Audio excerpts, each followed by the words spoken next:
Masarap talagang balik-balikan na nakaraan. Ang care shoot day o ang CYD ng Palomarian era.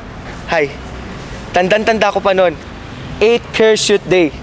Isa ako sa mga delegado na pinadala ng Candelaria para lumahok sa nasabing pagdiriwang. Ngayong taong ito, nagkamera naman ng ibang anyo ang care shoot day. At ito ay ang Race 2005 o ang First Recollect Agustinian Youth Summit. Ako nga pala si TikTok. Samahan niyo ako sa aking pagbabahagi sa kasulukuyan nangyayari dito sa Race 2005. Tara na!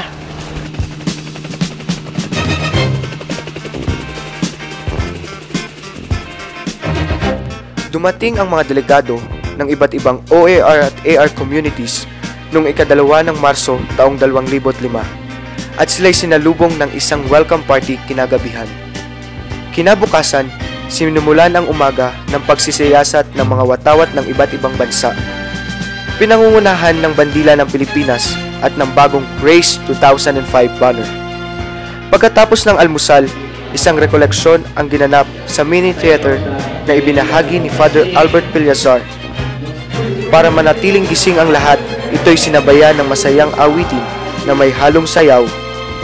Ang mga delegado ay hinati sa 8 grupo para sa group sharing ng kanilang mga karanasan upang mapalalim ang kanilang pananampalataya. Ito'y dinagdagan pa ng isang mapaghamong pananalita tungkol sa misyon ng mga Rekoleto ni Father Raul Buhay sa ikalawang bahagi ng rekoleksyon.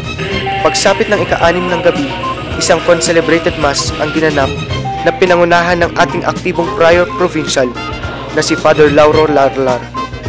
Hindi pinalibas ang gabi na hindi nagkakasiyahan. Isang bonfire ang nagsilbing tulay para lubos na makilala ang isa't isa. Sayawan at kantahan, kain at inuman ng juice. O yan ha, 2 araw pa lang tayo.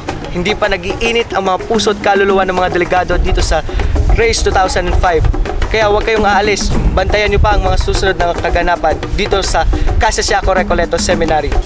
Ito po si TikTok nag-uulat para sa Bantay Sikat.